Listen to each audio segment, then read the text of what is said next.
Well,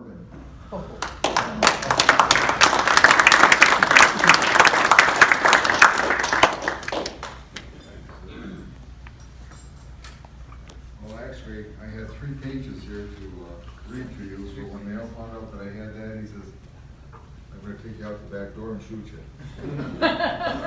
Knowing Al, he would. Gary, congratulations. It's well deserved. You started a business 37 years ago, and over that 37 years, it's earned the industry's respect in every way.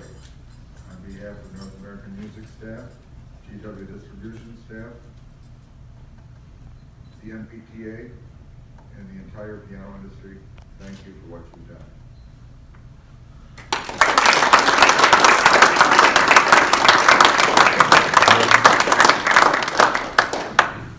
And one final remark from Mr. J. Valley. There he is.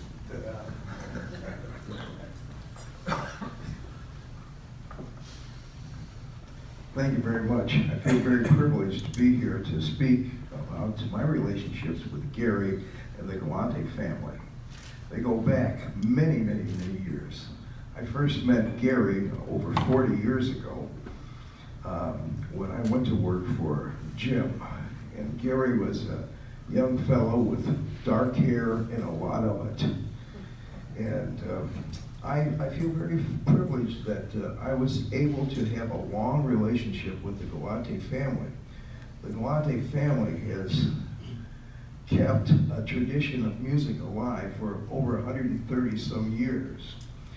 As a kid, I started out in the accordion business in the 50s.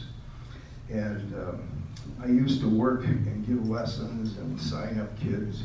And during the summer, the accordion studios would close down, and the owners, who were Italian, would go to Italy to purchase their accordions from the Galanti Musical Instrument Company. And that's where I first had my first relationship with the Galanti family. And this was back in the late 50s. And it wasn't until 1979 or 1980 that I first met Gary. And I'm not an acoustic piano rep, but I represent his digital and organ divisions, for North American music. And I feel very, very privileged to have known and worked for 3 generations of the Galantis, and feel very privileged to know that they're keeping their family and their dedication to the music industry alive. So Gary, thank you so much for all you've done. He is really a common sense guy, and if you know Gary, you know what I mean, a common sense guy. Thank you very much, Gary Galanti. Thank you. And so, I would like to call up to the front the Executive Committee of the NPTA and Mr. Gary Galanti for your presentation.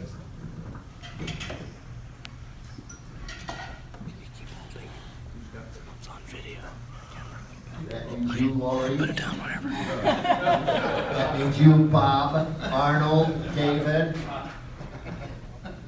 Now you see what I have to deal with when we're on a phone conference. Oh, they can't remember.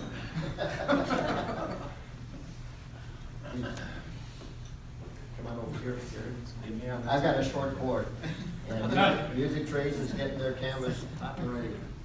So Mr. Gary Galanti, on behalf of the National Piano Travelers Association and its membership, you hereby are declared the Lifetime Achievement Award for 2018. Congratulations, sir.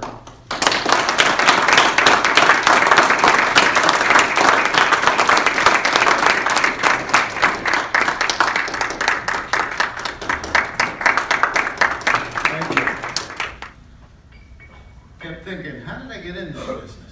And probably much different than everybody else, being that my family was in the music business since 1890. And I was about 5 years old when my father decided, we lived in the Bronx with my sister and my mother, and he decided he's going to take us to visit his mother because nobody ever met his mother. She lived in Italy.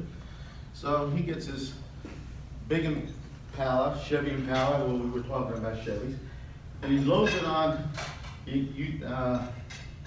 United States, which was a ocean liner, because back then you had prop planes, it took you forever to get to Italy, so they just went on the ocean liner and he took his car. So we get off in Italy, and he takes his car to this little town in Italy, Mondina, which is a medieval town with the walls around it, and everybody's riding around on mopeds and donkeys, and here comes my father down the road in an Impala. And as a little kid, you're saying to yourself, like, why is everybody looking at us? And it turns out they never saw a car like that. You know, it was almost like somebody came in from Mars and landed. So I got introduced to the Galanti accordion factory, and I was 5 years old, and I used to like to flip the siren switch, because at lunchtime they let you blow the siren and everybody go home to lunch. At 1:30 they'd blow it again, and so I used to hang around the factory, and that's how I got started in the music business. Probably different than everybody else, and I kept on rolling. You know, you met these characters, and you know, I don't know if anybody remembers a guy named Earl Wolf. He was an engineer that worked for my uncle Matthew, and we'd go to Frankfurt Fair in the 60s, and I never forget this guy. He was like innovative. He used to like to drink, like most of us, and so my father's job was to keep him from drinking so that he could still demonstrate. So he asked this guy, we come out with memory on the organs. You remember the organs, right? Remember the memory? You hit the organ, right? This guy used to ask all the Germans for a D mark, or 3 D marks, or a 5 D mark piece, and I'd see him. He'd slide it down in between these two keys, and he'd show the demonstration, and then everybody would walk away. At the end of the day, he goes, Gary, come here. I go, what? He goes, come here. He says, here, take this screwdriver, take the back off the organ. At the bottom of the organ is this big box filled with D marks. I